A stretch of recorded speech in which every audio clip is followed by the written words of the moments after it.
outline, very quick presentation, very brief, even though you can see the 10 outlines in front of you, but it's okay. I try to limit the time for my presentation. To begin with, as the topic is on COVID-19 and sustainability, let me explain what is sustainability is all about. So sustainability, the general and most used definition of sustainability is meeting the needs of the present without compromising the ability of future generation to meet their needs. So as you are familiar with triple bottom line, so the triple bottom line principle has been introduced to describe the three pillars of sustainability, as you can see in the slide, so which is economic, environmental, and social. So let's go to the first one. Economic sustainability is vital to corporate financial success. So therefore, an organization must be able to produce goods and services. So in the context of the first keynote speaker is about production in terms of food. So that one is considered food, goods on a continual basis while also making a profit in order to survive. So we need to survive even though in the pandemic. Environmental sustainability considers the impact of business on the environment. So the conservation of natural resources is essential for sustainable economic production and intergenerational equity. So whereas for social, which is suit to the theme of the conference, which is the faculty coming from, social sustainability is embodies the humanitarian context of business, which emphasizes fairness in distribution and opportunity, and relates to issues of health and education, income inequality, and poverty.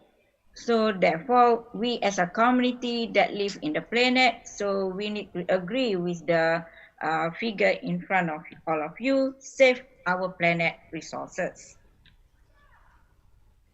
So moving on next, so we are familiar with SDG, which is Sustainable Development Goals. After this, I'm going to use short form SDG, which is the 17 goals for people, planet. So to make a brief awareness of SDG, the SDGs are a universal call to action to end poverty, protect the planet, and improve the life and prospect of everyone, everywhere. So we are in the remote location, so we are having only online conference. So the 17 goals that you can see in front of you were adopted by all UN member states in 2015 as part of the 2030 agenda for SDG, which set out of a 15-year plan to achieve the goals. So today, progress is being made in many places, including Malaysia, Indonesia, Australia, different parts of the world, but overall action to meet the goals is not yet advancing at the speed or scale required. 2020 needs to usher in a decade to ambitious action to deliver the goals by 2030. So we have 10 years more to go. So looking at the situation and also topic given to me, COVID-19 and sustainability. So now look at the trend of the COVID-19. You can see the COVID-19 is a global pandemic that has driven nearly every country around the world into some form of quarantine and economic shutdown for the duration of the crisis. So some figures and statistics, as you can see in the slide, are very familiar to all of you. Okay, different countries have different statistics. So the global COVID-19 pandemic has been tragic with loss of life, disruption of daily routines, a resurgence of xenophobia, stress on the medical system, job losses, okay, and harm to the economy. So we are blessed because we still can work and then can gain some of the salary. Overnight, life was interrupted worldwide, okay, forcing instantaneous shift in how we exist. Okay. If there ever a time that says bad news, sir, so this is it. Okay, so now we need to marry between COVID-19 and sustainability. What are the progress toward SDGs? So the impact of COVID-19 on the global economy will be more intense and long-lasting than those felt during the 2008-2009 global financial crisis, because we don't know where the virus ends. So this impact poses a serious threat to the development prospects of less industrious nations and to the realization of the UN SDGs by 2030. Nevertheless, the UN remains optimistic as it launched a plan to defeat the virus and build a better world. Before the pandemic, okay, progress in attaining all the 17 SDGs has been mixed. Although extreme poverty and infant and maternal mortality have declined since 2000, okay, low-income countries have achieved less poverty reduction, and this progress came at the expense of other important goals, especially the 5 environmental SDGs from SDG 15 and 11 until 15. Moving on, some of the statistics that I can show, you can see the reference at the bottom of the slide. So you can get the full article from the slide. Okay, COVID-19 is actually hit developing countries, especially Malaysia, Indonesia, okay, is actually very hard. We need to face this situation. Developing countries are highly vulnerable to the COVID-19 pandemic. Okay, in fact, due to lack of international support for ensuring progress toward the 17 SDGs. As figure shows, okay, the pandemic is likely to adversely impact 12 of the 17 goals. Okay, almost 100%. Okay, this will occur at a critical juncture for some of the SDGs. Okay, 736 million people still alive in extreme poverty. 821 million are undernourished. 785 million people lack even basic drinking water services, and 673 million still practice open defecation. About 3 million people lack clean cooking, fuels and technology, and of the 840 million people without electricity, 87% live in rural areas. So 28 poor countries, okay, are unlikely to attain SDG 1 until 4, 6, and 7 by 2030. So we as a top management, we are as a government, we need to pay attention how we want to achieve SDG in 10 years time. Okay, as you can see in this slide as well, although global carbon dioxide emission have fallen sharply during the pandemic, the trend in recent years has been rising emissions and growth in energy use from fossil fuel sources outpace the rise of low carbon sources and activities, especially in developing countries, okay, Malaysia and Indonesia, Thailand, and other countries in Asia. The pandemic could further undermine progress toward SDG 13, okay, which is climate action, by reducing the commitment to the global climate action. As you can see, this one is coming from UN 2020. You can refer the website. You can refer to the figure 5 from the website. So coming on next, okay, what are the general impact of economics towards in relation to COVID-19, which is one of the pillars of sustainability. So when coming to the economic impacts, the initial concerns among key stakeholders confirm their preoccupation with the impact of the COVID-19 on economic growth. The social and economic impact of COVID-19 are unprecedented and continue to unveil themselves. The expected global recession is expected to be worse than the 2000 till 2009 financial crisis. Remember, so that during that time we already feel stressed, but during this pandemic, much more stressful. While the longer aspect depends on when the virus peaks. Okay, the UN Trade and Development Agency estimate the cost to the global economy in 2020 will be around USD 1 trillion. However, this may be optimistic due to the uncertainty of the length of the epidemic, okay, its spread and impact and differing government policy responses. In the first quarter of 2020, global financial collapse due to or accelerated by a global economic shutdown, fear and uncertainty about the future. During February 2020, the USA S&P 500 fell over 30%, contributing a factor including interruptions to international supply chains and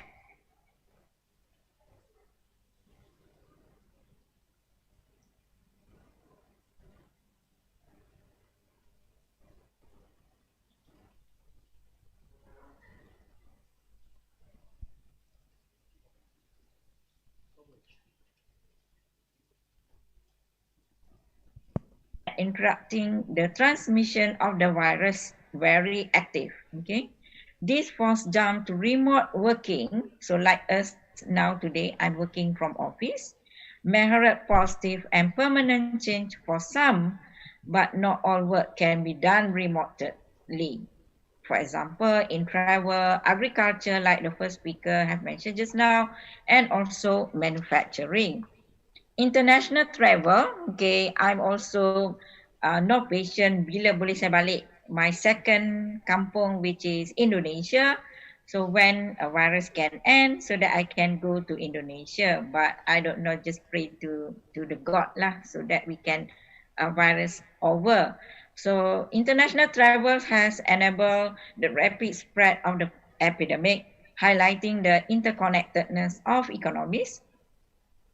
Travel restrictions have grown significantly, with many governments imposing either a total or partial border closure. Maybe emergency case, you are allowed to come to Malaysia, and also you are allowed to go out from Malaysia, for example. While airlines are grounding flights, okay, you can see at the airport many planes are parking at the airport. That one is incur cost. Okay, further reducing international trade and tourism. Indeed, many airlines may face bankruptcy. Okay, unprecedented level of unemployment loom, and the need for government support may force governments to take on uncomfortably high level of debt. Okay, as many sectors in the economy require support. So a pandemic causes huge uncertainty and makes the vulnerability and fragility of the current economic system visible. Okay. In addition to that, the high uncertainty make it difficult to predict. Okay, what is your long-term effect, our long-term life of the pandemic will be.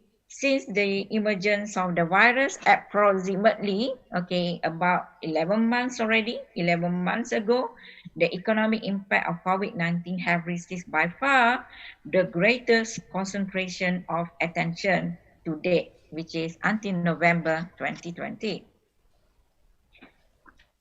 Proceed with non-financial impact on COVID-19, which is on the social impact from the sustainability second pillars. In addition to the aforementioned economic impact of COVID-19 just now, the pandemic poses a threat to sustainable development. In particular, it may endanger the implementation of the UN SDGs, which are set to be reached by 2030.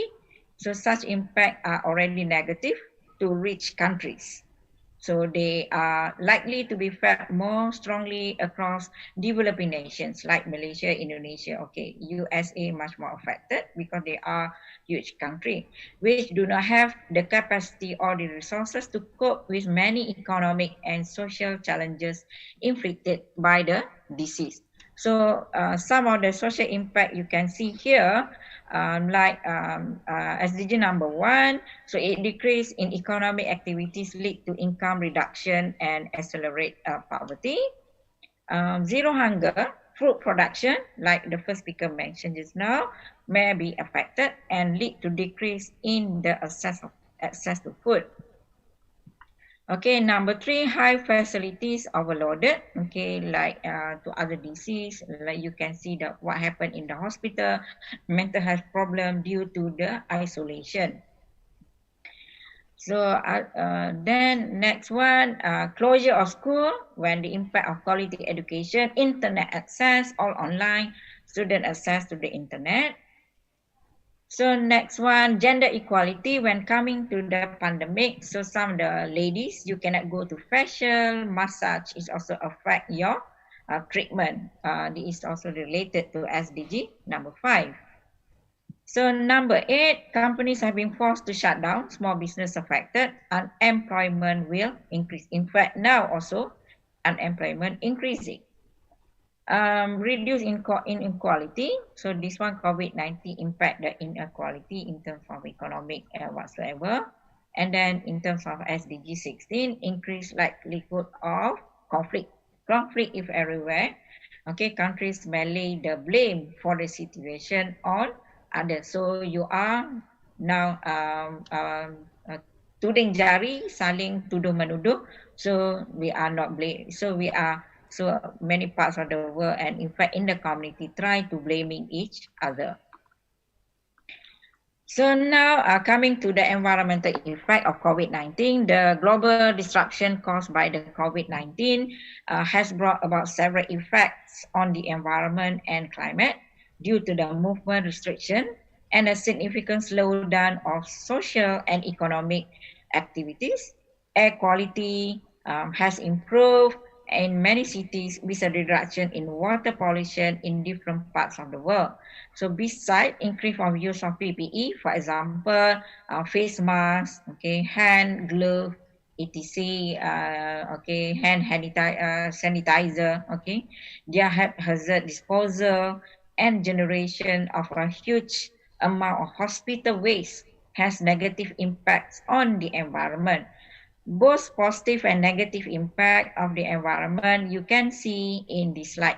So you can take a full reading from this article, Rumor et al. 2020. Okay, what are the potential strategies of environmental sustainability? It is assumed that all these environmental consequences are short-term. Okay, so it is high time to make a proper strategy for long-term benefit, as well as sustainable environmental management. So the COVID-19 pandemic has elicited a global response and made us united. Okay, like we are from Padraka, we are unit in this conference. So to share on the COVID-19 in several aspects, okay, and how to win against the virus. Okay, similarly, to protect this globe, the home of human beings, united effort of the countries should be imperative. So therefore, some possible strategies are proposed for the global environmental sustainability, as you can see in this slide. So now I'm moving towards the end, just a little bit sharing. So how COVID-19 redefines the concept of sustainability. Okay, so in the earlier slide, so you can relate what is definition of the 3 pillars of sustainability. So how this can be redefined with the situation of COVID-19. So until now, most attention in the literature was paid to the medical aspect of the pandemic. So as in many countries, the first peak of the infection and the hospital admission is over, okay, overwhelming, the attention moves toward the social. So not only from the three pillars just now, which is social, society, economic, and environment impacts. So they contribute to an in-depth assessment on how the epidemic was dealt with and the lesson learned to the future. Okay. So according to Hakovita and Denwara 2020, so they propose to rethink and redefine the concept of sustainability as the intersection of the economy, okay, environment, society, and human health. The significance of adding human health as one of the sustainability development goals can be seen through the result of the current COVID-19 pandemic. It is practically impossible for life to go on as usual when the health of the society quite dramatically affected down due to the human health risks of global magnitude. So without human, so dunia tak boleh berjalan. So that one is one additional new pillars that has been suggested, which is human health. Earlier, the sustainability pillars has been addressing issues that touch all of us and connect us globally. Economic, social, and environmental issues as such, and the role of human health has been seen more as a local, much more important at the individual level topic. So interestingly, in the sustainable development goals, it can be seen that the third goal, which is good health,